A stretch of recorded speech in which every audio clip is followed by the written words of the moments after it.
Hi. All right. So now that I've gone over just an overview of what MeSH is, let's actually go into PubMed and do a search using the MeSH terms. So I think I've mentioned this previously, but whenever you get the chance, please, your best and easiest way to make sure that you know what's in the library's collection is if you go on ahead and use, PubMed by logging into the library account. Now, PubMed is a giant repository. As I mentioned before, this is comprised of over about 32 million citations, and it's probably, I guess, the biggest collection of medical primary literature in the world. But if you just go on Google, because it is a government-run site, you can get there. But if you go through the library, you're going to see that it's going to populate right there. You can see RVU lib there. And so what's happening is that we've gone ahead and we've created metadata and various other things so that when you're searching, if the library has it in its collection and you've logged in through the library account, it will pop up and you'll be able to, just to go and grab the PDF. So it's just another way to save you some time. All right. So going into the MeSH database, you can see here it's going to be on the Explore tab right here. Now, as I mentioned, earlier, this is a controlled database that has tagged a bunch of terms under pretty much other umbrella terms to make sure that, again, if keywords, if synonyms and stuff like that get missed while you were searching, that the database will try and grab that information for you. So it's a very useful tool. All right, so if you go into MeSH database here, it's going to take you to another page, and you can see that this is where we can start searching for medical subject headings.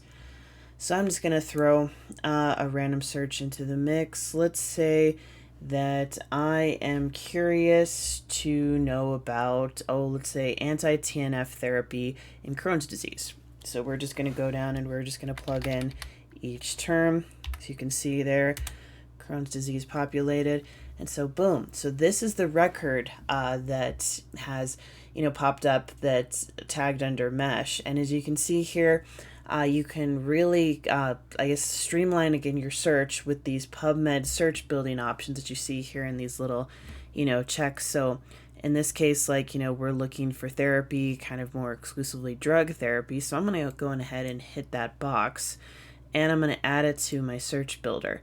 Now, PubMed has a great tool where, they're trying to plug in a lot of these, limiters and kind of tips and tricks that I was showing you earlier on in the search strategy video, where you can see that there's those use of quotations and everything else, and you can see in the corner there's like the option here for Boolean operators, so you can decide which one that you might want to plug in there when you're trying to search.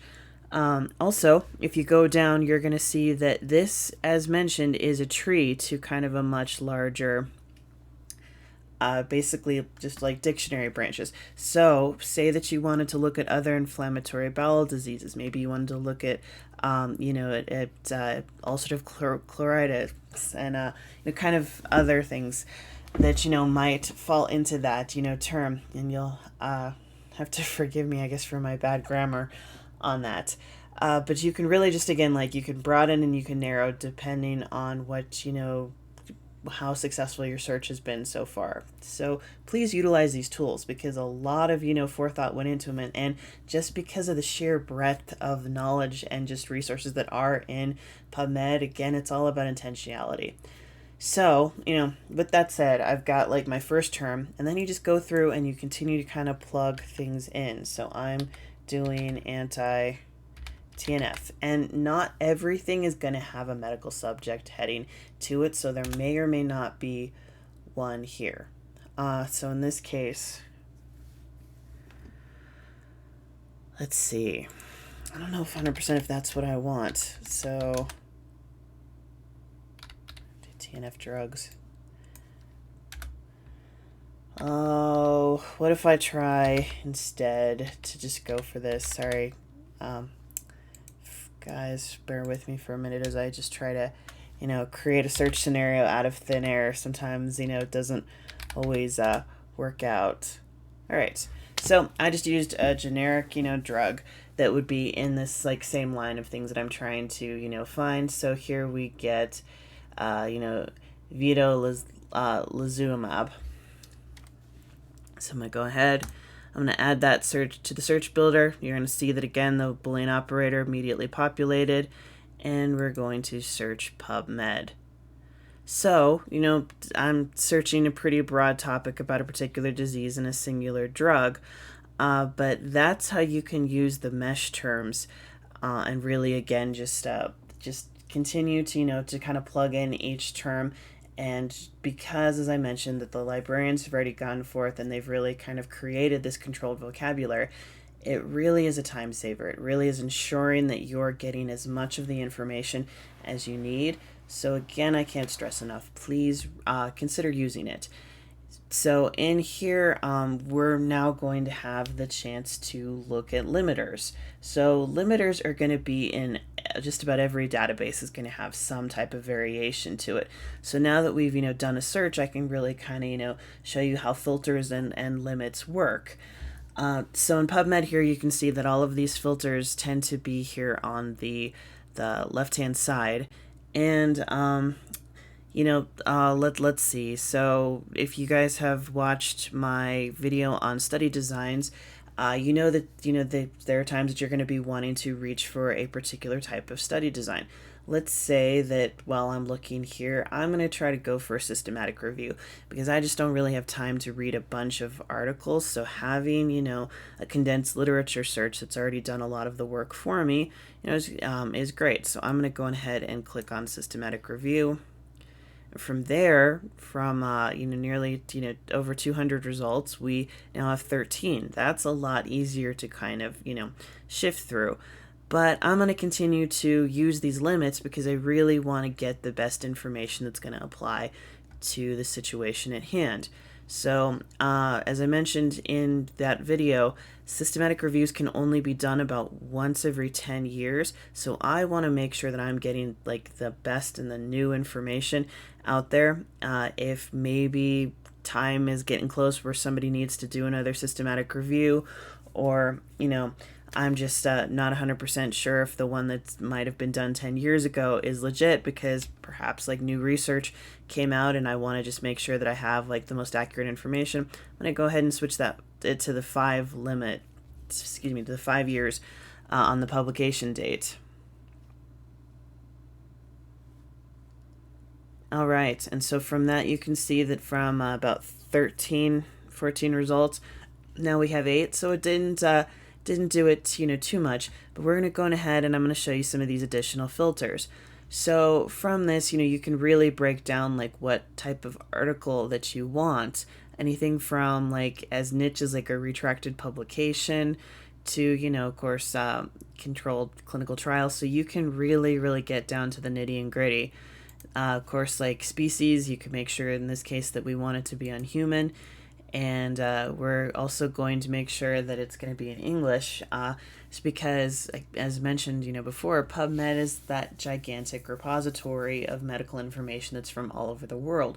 So there have been a few times that, both students and faculty will email me requesting an article from something that sounds like really interesting that they want to read more about. And I'll get the request and I'll have to go, oh, I'm so sorry, I can't get this for you because the abstract is in English, it's in Japanese, or it's in Farsi, or it's in, something like that. So just checking, the language to make sure that, the study that you want is in English can be helpful, and make sure that you're not just setting yourself up for some heartache later. Similarly, you can narrow it down even to sex. You can go as just further into these type of subjects, journals, and age.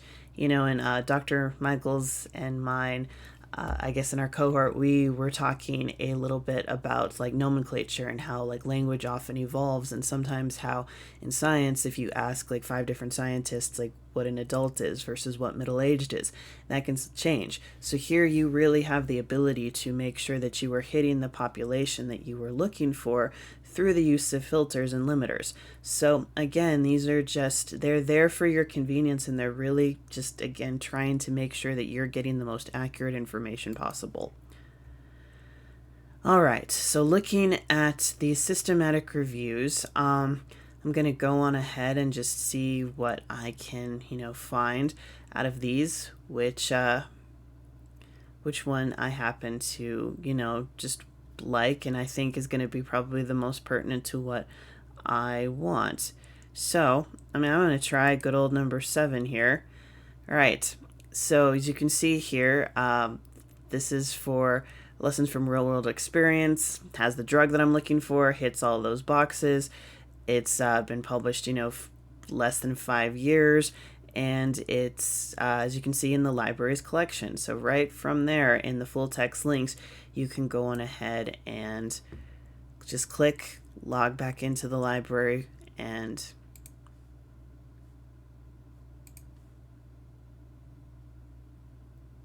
from there it will take you directly to the PDF where then you can save it and you can read it.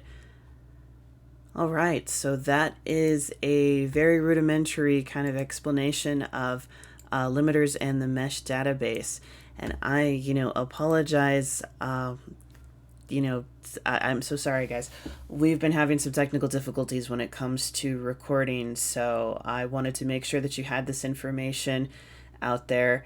Again, I appreciate your patience, and thank you so much for your time.